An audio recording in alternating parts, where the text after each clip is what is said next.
तो गाइज पढ़ोगे लिखोगे तो बनोगे नवाब और अब समय गंवाएं तो हो जाएगा परीक्षा खराब। इसी को देखते हुए आज हम लेकर आए हैं कक्षा 10 सामाजिक विज्ञान के 19 महा इम्पॉर्टेंट क्वेश्चन को, जो कि आपके एग्जाम में बार बार पूछे जाते हैं। और ये जो आपका क्वेश्चन है ये 6 नंबर में आता है और ये जो क्वेश्चन होंगे ये 2023 यूपी बोर्ड एग्जाम के लिए काफ़ी ज़्यादा इम्पॉर्टेंट क्वेश्चन होने वाले हैं। तो बिना किसी देरी के करते हैं वीडियो को स्टार्ट और चलते हैं हम अपने पहले नंबर क्वेश्चन की ओर।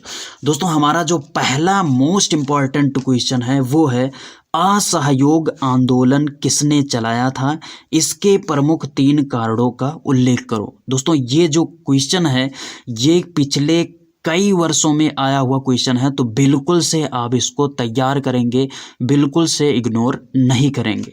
तो ये आपका हो गया पहला नंबर क्वेश्चन।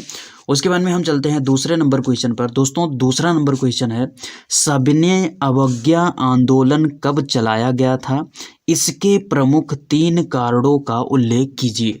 दोस्तों ये जो क्वेश्चन है ये भी मोस्ट इम्पॉर्टेंट क्वेश्चन है, बिल्कुल से आपको तैयार करना है, छोड़ना नहीं है। उसके बाद में अब हम चलते हैं अपने अगले नंबर क्वेश्चन पर। अगला क्वेश्चन है महामंदी का क्या आशय है, इसके मुख्य 2 कारण बताइए, इसके 2 प्रभाव भी लिखिए।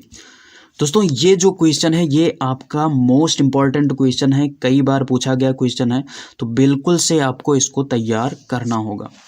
उसके बाद में अब हम चलते हैं अपने अगले नंबर क्वेश्चन पर। चौथा नंबर क्वेश्चन है भारत में औद्योगिक विकास की क्या विशेषताएं हैं, किन्हीं 4 का उल्लेख कीजिए। दोस्तों ये जो क्वेश्चन है ये भी काफ़ी ज़्यादा इम्पॉर्टेंट क्वेश्चन है, तो इसको आपको बिल्कुल से तैयार कर लेना है। उसके बाद में अब हम चलते हैं अपने अगले नंबर क्वेश्चन पर। अगला नंबर जो क्वेश्चन है ये मोस्ट इम्पॉर्टेंट क्वेश्चन है। ये क्वेश्चन कहता है भारतीय राष्ट्रीय कांग्रेस की स्थापना कब हुई थी, इसके उद्देश्य क्या थे। ये जो क्वेश्चन है ये कई बार पूछा गया क्वेश्चन है, मोस्ट इम्पॉर्टेंट क्वेश्चन है, तो बिल्कुल से आपको तैयार करना है, छोड़ना नहीं है। तो गाइज अब हम आ जाते हैं अपने अगले क्वेश्चन पर। अगला क्वेश्चन है भारत में लोकतंत्र की सफलता के लिए आवश्यक दशाओं का उल्लेख कीजिए। ये भी जो क्वेश्चन है ये मोस्ट इम्पॉर्टेंट क्वेश्चन है, जिसको आपको छोड़ना नहीं है, अच्छे से तैयार कर लेना है। उसके बाद में अगले नंबर क्वेश्चन पर चलते हैं। अगला नंबर जो क्वेश्चन है इसको आप ध्यान से देखिएगा। लोकतांत्रिक शासन से आप क्या समझते हैं, इसकी किन्हीं 2 चुनौतियों को लिखिए। दोस्तों एक चीज़ आप यहाँ पर नोट कर लीजिए कि लोकतांत्रिक शासन, ये जो लोकतंत्र शब्द है आप मान लीजिए कि ये जहाँ लगा है मान लीजिए वो इम्पॉर्टेंट है, क्योंकि इससे रिलेटेड क्वेश्चन जो हैं वो आपके एग्जाम में कई बार पूछे गए, हर वर्ष पूछे जाते हैं। तो लोकतांत्रिक शासन के बारे में आप बहुत ही अच्छी तरीके से पढ़ लेना। इसके नियर अबाउट जितने भी क्वेश्चन बनते हैं उसको बहुत ही बेहतरीन तरीके से तैयार करना, क्योंकि ये प्रतिवर्ष पूछा जाने वाला क्वेश्चन है। उसके बाद में हम अगले नंबर क्वेश्चन पर चलते हैं। अगला नंबर क्वेश्चन कहता है जर्मनी की एकीकरण की प्रक्रिया के बारे में एक संक्षिप्त लेख लिखिए। ये जो क्वेश्चन है ये भी मोस्ट इम्पॉर्टेंट क्वेश्चन है, बिल्कुल से आपको तैयार कर लेना है, छोड़ना नहीं है। उसके बाद में अगला जो मोस्ट इम्पॉर्टेंट क्वेश्चन है वो है भारत छोड़ो आंदोलन पर एक संक्षिप्त टिप्पणी लिखिए। तो इसको भी आपको तैयार कर लेना है। अगर आप पिछले पेपर को उठाकर देखेंगे तो आप पाएंगे कि ये लगभग हर वर्ष पूछा जाने वाला क्वेश्चन है, तो बिल्कुल से आपको इसको छोड़ना नहीं है। दोस्तों हमारा अगला क्वेश्चन जो है वो है राजनैतिक दल का क्या तात्पर्य है, लोकतंत्र में राजनैतिक दलों की विभिन्न भूमिकाओं की विवेचना कीजिए। तो ये जो क्वेश्चन है ये भी काफ़ी ज़्यादा इम्पॉर्टेंट क्वेश्चन है, कई बार पूछा गया क्वेश्चन है, तो इसको भी बिल्कुल से आपको तैयार कर लेना है। उसके बाद में हम 11वें नंबर क्वेश्चन पर आते हैं। ये जो क्वेश्चन है इसको आप ध्यान से देखिएगा। संघवाद क्या है, भारत की संघीय ढांचे की 4 विशेषताएं बताइए।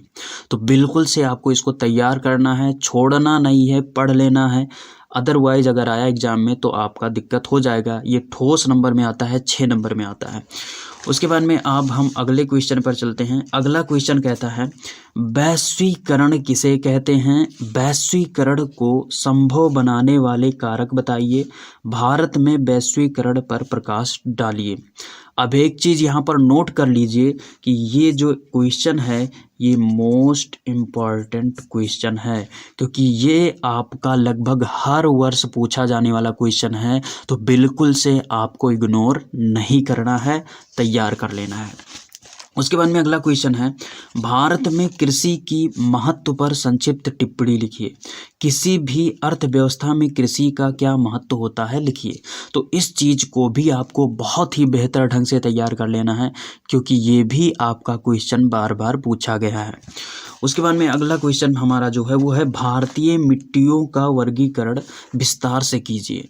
तो ये जो भारतीय मिट्टी है इसके बारे में आप अच्छे से पढ़ लीजिएगा, इसके प्रकार के बारे में पढ़ लीजिएगा। बहुत ही बार पूछा गया क्वेश्चन है, शॉर्ट में भी पूछा जाता है, लॉन्ग में भी पूछा जाता है। तो बिल्कुल से आप इसको तैयार करेंगे, छोड़ेंगे नहीं।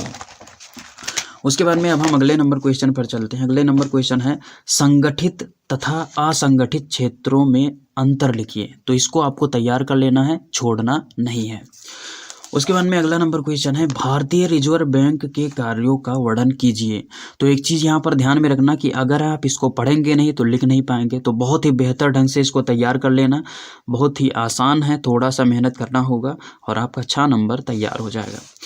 उसके बाद में अगला नंबर क्वेश्चन है उपभोक्ता के अधिकारों की व्याख्या कीजिए। मोस्ट इम्पॉर्टेंट क्वेश्चन है, क्योंकि ये कई बार पूछा गया क्वेश्चन है, ये बार बार रिपीट होता है। तो बिल्कुल से आपको इसको तैयार करना होगा।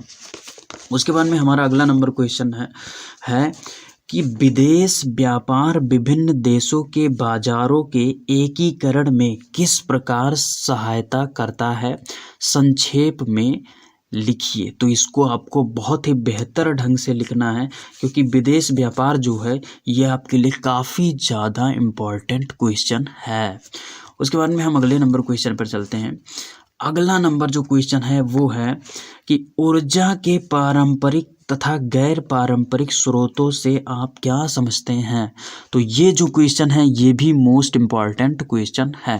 तो यहाँ पर मैं आप सभी को बताना चाहूँगा कि जितने भी क्वेश्चंस यहाँ पर हमने आपको बताए हैं, ये जो क्वेश्चन है ये मोस्ट इम्पॉर्टेंट क्वेश्चन है, इनको बिल्कुल से आपको छोड़ना नहीं है। साथ ही एक चीज़ यहाँ पर आप नोट कर लीजिए कि सामाजिक विज्ञान में बहुत सारे क्वेश्चंस हैं मोस्ट इम्पॉर्टेंट। तो हर वर्ष जो क्वेश्चन होता है वो अदल बदल कर आते हैं, नए क्वेश्चन पुट किए जाते हैं। तो आपको क्या करना है कि जैसे इसमें जितने भी हम क्वेश्चन दिए हैं वो रिपीटेड क्वेश्चन होते हैं, जो बार बार रिपीट किए जाते हैं। तो इसको तो बिल्कुल नहीं छोड़ना है। और उसके बाद में अपने बुक को अच्छे से तैयार कर लेना है, एक बार पढ़ लेना है, जिससे कि कोई भी टॉपिक आए तो आप आसानी से लिख पाएँ। बाकी जितने हमने 19 क्वेश्चन बताए हैं बिल्कुल से रट लेना है, बिल्कुल से तैयार कर लेना है।